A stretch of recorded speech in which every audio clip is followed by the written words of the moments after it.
এইফালে এয়া বাতিটোতে লৈছোঁ কেইটামান আলমণ্ড আৰু অকণমান মগজ, তাতে পানী ঢালি তিয়াই থৈ দিছোঁ। এঘণ্টা 1.5 ঘণ্টামানত কোমলি যাব। আৰু সেইখিনি সময়তে ব'লকচোন কাটি লওঁ এয়া পনীৰখিনি। একদম সহজ মেথডত বনাওঁ বোলক আজি। বৰ বেছি এইবোৰ সিজাই পকাই থাকিবলৈও মন নাযায়। মানে এই বহুতে পিঁয়াজ এয়া বিলাহী এইবিলাক অকণমান সিজাই পকাই লয় ন। মই বোলো একোৱেই নকৰোঁ বোলক, একেবাৰে এইখিনি সৰু সৰুকৈ টুকুৰা কৰি লৈছোঁ, দেখিছেই নহয়। একদম সহজতে বনাই পেলাওঁ বোলক। মন নাযায় কেতিয়াবা বহুত বেছি দীঘলীয়া কৰি থাকিবলৈ প্ৰচেছটো। আৰু এইয়া অলপ আদা নহৰু লৈছোঁ দেই, মিক্সিৰ জাৰটোতে সোপাকৈ একেবাৰে বিলাহী পিঁয়াজ আদা নহৰু চব দি দিছোঁ, ঢালি দিছোঁ। লগতে আলমণ্ড আৰু মগজখিনিও ঢালি দিছোঁ। ব'লক এইবাৰ একেবাৰে মিহিকৈ পেষ্ট এটা বনাই লওঁ। Hello' everyone, welcome back to my another blog. আজি হৈছে বৃহস্পতিবাৰ আৰু এতিয়া বাজিছে আবেলি 4টা। ব'লক আকৌ প্ৰচেছটোৰ মাজলৈ যাওঁ। এয়া কেৰাহীটো গৰম হোৱাত দিছোঁ ৰিফাইন তেল, তাতে দি দিছোঁ অলপ চেনি। মানে মই যিহেতু ৰেড চিলি ব্যৱহাৰ নকৰোঁ, গতিকে অকণমান কালাৰটো চেঞ্জ কৰিবৰ কাৰণে চেনিখিনি অকণমান কেৰামেল কৰি লৈছোঁ। তাৰপাছতে এই যে সোপাকৈ দি দিছিলোঁ পেষ্টটো, সেইটো দি দিছোঁ, ঢালি দিছোঁ। দেখিছেই নহয় ৰংটো কেনেকুৱা হৈছে। এইয়া চাওক, মানে অকণমান ৰেড চিলি দিলে ৰংটো ভাল লাগে। মোৰ যিহেতু কাশ্মীৰী ৰেড চিলি নাইও, মানে যিটো ৰঙা হয় সেইটো নাইও, পাউডাৰটো তীখাটো আছে, সেইটো আৰু দিয়া নাই কাৰণ মানে সকলোৱে নাখাব। তাৰপিছতে এইটো ঢাকনা মাৰি মাৰি অলপ দেৰি ভাজিম।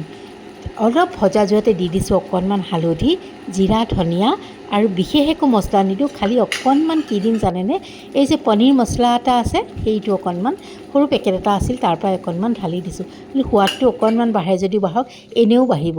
আৰু অকণমান সোৱাদ অনুসৰি দি দিছোঁ নিমখ, আৰু বেছি একোৱেই নালাগে। বাছ এতিয়া অলপ অলপকৈ কম জুইত ঢাকনা মাৰি মাৰি ভাজি থাকিম, যাতে পেষ্টটো ধুনীয়াকৈ ভাজা যায়।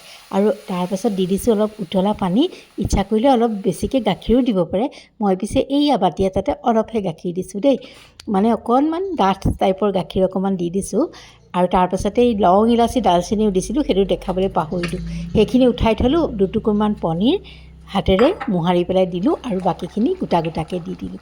একদম হোৱাৰ সময়ত এচামুচ দিলোঁ ঘিউ, সেই চামুচ দিলে দিব, নিদিলে নাই বাৰু, দিলে ভাল লাগে। আৰু এইবাৰ লৈছোঁ এটা আৰু প্ৰচেছ দেখাবলৈ, সেইটো হৈছে অলপ তৰকা মাৰি দিম, মানে আৰু বেছি অলপ সোৱাদ আহে। ঘিউতে অলপ নহৰু ভালকৈ ভাজি লৈছোঁ, একদম গোন্ধ এটা ওলোৱালৈকে, যিটো ধুনীয়া এটা গোন্ধ আহে সেইটোলৈকে, ৰঙচুৱা হোৱালৈকে সেইখিনি। তাৰপাছতে তৰকা মাৰি দিছোঁ। নিদিলেও কথা নাই দেই, কিন্তু দিলে বহুত ভাল লাগে। চাবচোন কেতিয়াবা এনেকৈও। আৰু এয়া মোৰ পনীৰ হৈ গ'ল। আৰু এটা প্ৰচেছ আছে, ৰ'ব দেখাই দিওঁ।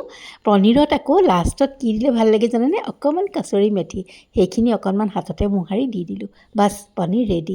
আৰু এটা প্ৰচেছ কৰোঁ বোলক আজি। পনীৰখিনি সদায় একেধৰণে খাব মন নাযায় নহয়, এইবাৰো ইহঁতক একেবাৰে সৰু সৰু পিচ কৰি লৈছোঁ। আপোনালোকে ডাঙৰ ডাঙৰ পিচ কৰিলেও কৰিব দেই, আমাৰ ঘৰত মানুহ বেছি যে, গতিকে বৰ ডাঙৰ পিচ কৰিলে নাটেগৈ। এয়া লৈছোঁ অলপ সৰু সৰু পিচ বনাই, আৰু তাৰপাছতে তাতে দি দিছোঁ অকণমান ময়দা। আপোনালোকে ইচ্ছা কৰিলে তাতে ময়দা নিদি বেচনো দিব পাৰে, পিঠাগুড়িও দিব পাৰে। মোৰ সেই দুটা বস্তু নাই, ময়দা আছিল, গতিকে ময়দা দি দিলোঁ। অকণমান দি দিলোঁ হালধি, তাতে দি দিলোঁ অকণ ৰিফাইন অইল, আৰু তাতে দি দিলোঁ অকণমান জিৰা পাউডাৰ ধনিয়া পাউডাৰ, আৰু বাছ নিমখ অকণমান দিলোঁ লাষ্টত, আৰু ধুনীয়াকৈ সানি ল'লোঁ। ৰেড চিলি দিব পাৰে, ৰংটো আৰু ধুনীয়া হ'ব। মই পিছে দিয়া নাই দেই। আদা নহৰু পেষ্টটো দিব পাৰে, মই পিছে এইবোৰ দিয়া নাই। অকণমান বাটাৰ ব্ৰাছ কৰি ল'লোঁ, বেছি তেলৰ প্ৰয়োজনেই নাই। এয়া চাওক, তাৰপিছত মই পনীৰখিনি ধুনীয়াকৈ পাতি দিলোঁ ইয়াত। আৰু এয়া বেছি সময় নালাগেই, অলপ মিডিয়াম ফ্লেমত অকণমান দেৰি থোৱাৰ পাছত এয়া ৰঙচুৱা হৈয়ে গ'ল নহয়। খাবলৈ পিছে বৰ ধুনীয়া লাগে। এয়া দেখিছেনে, ধুনীয়াকৈ হৈয়ে গ'ল। গৰমে গৰমে এনেকুৱা মানে বহুতখিনি পনীৰ খাই দিব পাৰি। পিছে আজি মই নাখাওঁ, বেলেগলৈহে বনালোঁ। আৰু এয়া অফিচৰ কাঁহীখন ৰেডি কৰিছোঁ বোলক, দেখাই দিছোঁ। বেঙেনা ফ্ৰাই অকণমান দিছোঁ, সেয়া বাৰীৰে গাজৰ আছিলে, দাইলতো দিছোঁ, ভাজিও বনাই দিছোঁ, এনেকৈয়ে দিছোঁ। আৰু এখন বন্ধাকবি ভাজিও জায়ে দিছিলে, এওঁ বোলে মোক নিদিবা, মোৰ এনেকৈয়ে হ'ব, বহুত বেছি খাবলৈ মন নাযায়, গতিকে তেওঁক দি ল'লোঁ। এইফালে দেওৰক ৰুটি দিলোঁ, আৰু মইতো জলপানেই খালোঁ আজি। জলপান মানে গাখীৰৰ অকণমান জলপান খাইছোঁ, যিহেতু আজি মোৰ এয়া ফাষ্টিং।